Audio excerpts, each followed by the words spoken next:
Hey, it's JP here. I've got Tamron's new 70 to 180 millimeter 2.8 lens Z mount for Nikon. We're gonna test this new lens they made for Nikon. I love this style of lens. This long telephoto, a 2.8 zoom, 2.8 throughout, is probably one of my favorite lenses to shoot on location, to shoot people. I've got Elizabeth here with me today. We're gonna take some images, we're gonna get started. Let's just see what this can do. Let's see what the close focusing distance is. Let's see exactly what this lens is going to give us. Let's look at some beautiful images. I think we're going to be very surprised. So let's get started and see what we can do. Special thanks to Nikon that lent us a Z5 II as we review the Tamron 70 to 180 millimeter lens. Later in the video, we're going to take a look at Nikon's imaging cloud that allows you to give great recipes that give your look to each of the images you shoot.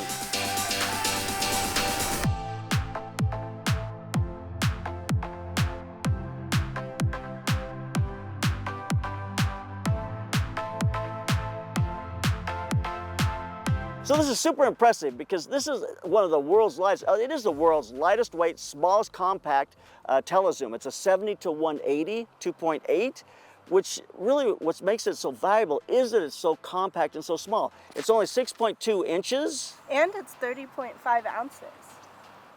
That was my line. And it's 30.5 ounces. I mean, it's small enough to be able to carry, when you carry a Trinity in this series from Tamron, you have these three lenses together, it takes up very little weight in a bag and a space in the bag. It's very easy to carry. So it really fits ergonomically into that whole ecosystem. It's 67 millimeters on the front, which matches all the other filter size of the other lenses in this series, and just makes it so universally, it's a very adaptable, easy lens to use. So, world's lightest weight Tele-zoom.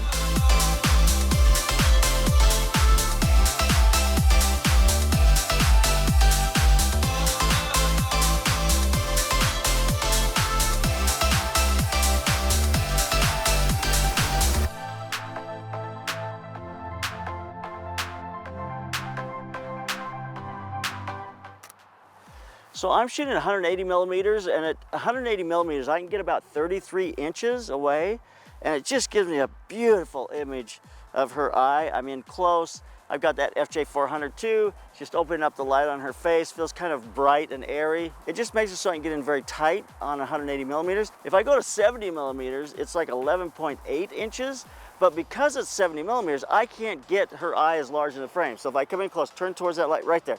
If I come in close, I can get in pretty close with that 70 millimeters. It looks really good, but it just doesn't have quite the same feel as that 180 millimeters. And even though I'm back further, it looks, the eye's a little larger in the frame, and it just compresses the image really nicely. I think it's a beautiful look. So it's not a macro lens by any means. It's a 1 to 4.7 when you're on 180 millimeters, but and that's really not a macro lens at all. When you go to 70 millimeters, I think it's about 1 to 2.6. No, it's exactly 1 to 0.26. And that gets you in close, but it doesn't look near as good as, it's not as close as you get with that 180 millimeters. So you don't buy a 70 to 180 millimeter lens because you want to have close focusing distance or a macro capability, but it's nice to have because it allows you to get in pretty close on the face. It turns this into a better portrait lens because you can get in close, gives you a lot of options, which means you have a range of scale from full body into tight eye that really just gives you beautiful images.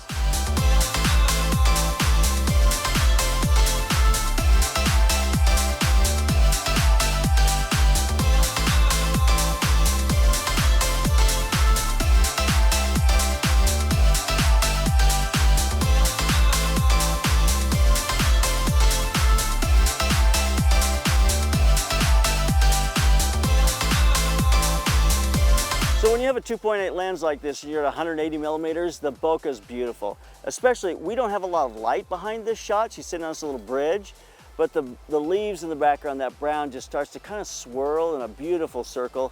It looks really nice. I love that look when the bokeh will just kind of move in a circular motion in the background. I'm seeing a little bit of that with this lens, but it looks really beautiful. Let's take a look at some of these images.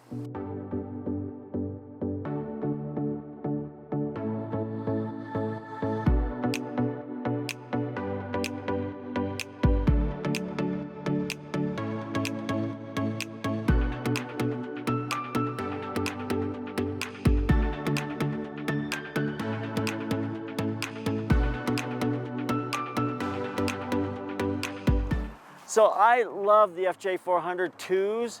They're excellent because the recycle time is so fast on them. They just recycle immediately. I can shoot a lot faster than the camera can keep up, that's for sure. And it just gives us great light, a great battery life. I really enjoyed using them. So it's a step up. The FJ400 IIs are definitely worth it because of the speed of the recycle time. That's really the main reason I think they're amazing. So if you're interested in any Westcott lighting gear, any equipment that Westcott makes, softboxes to strobes, click on the link below. It's the FJ400 IIs by Westcott. So the vibration compensation with this lens is working really well. I was just shooting down in a little area here with the big fig leaves. I was at a 1/15 of a second. When I went to a 1/4 of a second, I couldn't hold it at 200 millimeters. But up to that 15th or a 30th, I was holding it, hand holding it without any problem. It works extremely well for video. All these Tamron lenses in this new series have under 100 millimeters. They have an AI compensation process where it picks the best AI for the type of movement that you're doing, and it's going to give you the best stabilization it can, but that works under 100 millimeters. Above 100 millimeters, you're on a longer lens, it's not going to work as well, but under 100 millimeters, it's really very effective. It gives you a stabilization. You choose your shot, it chooses the stabilization that's going to make it look the best that it can. So that makes this lens very useful for video. So let's take a look at some of those images I was hand holding.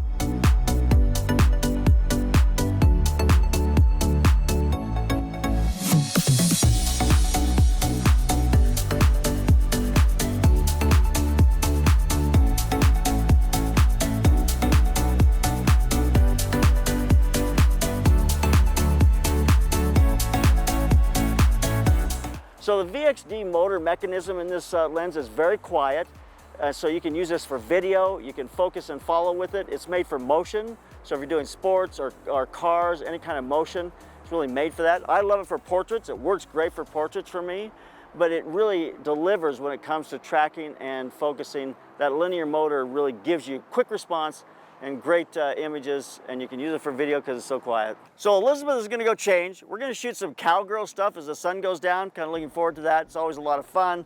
Love that on this long lens. But we've got a second here. I just want to talk a little bit about what Nikon has on the new Z5 II. On the top, there's a button here. This button allows you to get into the menus and to apply recipes to the different images you're shooting. When you connect your camera to the Nikon imaging cloud, you now can create your own recipes and load those back onto the camera. So this gives you the ability to, if you have a nice kind of bright, airy look when you're doing weddings, you want to add that to your camera, you can shoot in that bright, airy look. Now, when you deliver your JPEG, it's going to look very much like your final edited images that you give to the bride, but gives you something you can get out there really fast. So there's a whole variety of these. You can scroll through them. You can create your own. There's different artists who have shared their recipes, and you can take a look at some of those, download some of those if you like them, or you can create your own. If you're doing social media, that directly to JPEG and then Wi-Fi to your app is a great way to go because it allows you to give a great look and to be able to post that look immediately and not have to go in and edit and process and do a bunch of things later in the camera. Here's some of the images I shot with the 9 recipes I downloaded on the camera. So let's take a look at those. Each of those is a little different. This gives you just an instant application for your style. You know, it's going to work both for stills and for video, so you can use it for both stills and video, and it gives you creative control. You can load your own recipes and shoot in a style and a look that you want. Editing is a lot of the process these days, especially for people who shoot kind of ambient or shoot natural light. That editing process is super important. You can get your look on the camera, apply that to the JPEGs, and it just gives that creative look immediately. Easy to change back and forth. There's another set of those images you can take a look at. Just fun to play with. One thing I love about using Nikon's imaging cloud is that when you have your camera connected to either the app or to your desktop and you make changes to the recipes or any changes in that process, when you turn your camera on, it knows there's been a change and it says, do you want to update? And I hit yes, update it immediately. When there's a firmware update, I just go to that, I see it, I hit yes, it automatically updates it. I don't have to do anything else. It just does it automatically, seamlessly. So the recipes just allow you to give a quick look, easy to toggle back and forth with a button on top of the camera. So great thing to look at, but let's go shoot some images. Cowgirl images at sunset. Here we go.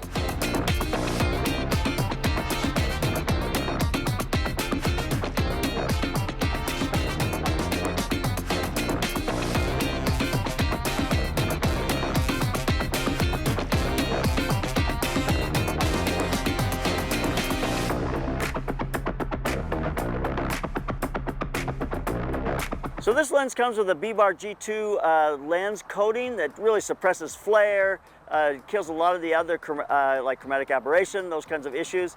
It's really the standard for this new line of lenses from Tamron. Ergonomically, it's in the same category as the other lenses that I have talked about with Tamron. You have the USB-C on the back of the lens, so you can plug this in to be able to change the distance or the direction of focus. You can completely modify the lens, use it for video applications and those kinds of things as well with the app. I love the fact that you have your millimeters up front, a nice area so I can feel that transition. I go to the focus in the back. Got a single button here which allows me to program that. I usually set it so I can change from autofocus to manual focus. And then you have your three different modes of stabilization on the lens. So it's really very much in line with the things that Tamron's used in the past. I have shot on this lens, the Sony version of this lens, since it came out 2 years ago, and been extremely happy with it. Happy with the bokeh, very happy with the way that it focuses, the quickness it focuses. It's just been a very useful lens for me, and I've shot with it a lot. Jillian uses it a lot when we do our BTS and things for the channel here because you get that nice reach that lets the background fall out of focus. So, all right, ergonomically, right in line with what you expect from Tamron, lightweight, very compact, and easy to use.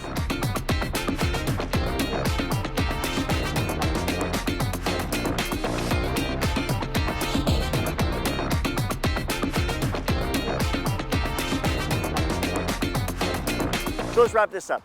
This is the final installment in the Trinity when it comes to Z-mount lenses for Nikon, and it's really fills up that entire ecosystem. It's a lens that is needed. It's a lens that is probably my most desirable lens in the entire Trinity because I love it for people. It's beginning to be a sports lens. It's just a great all-around lens. At 2.8, it's very sharp.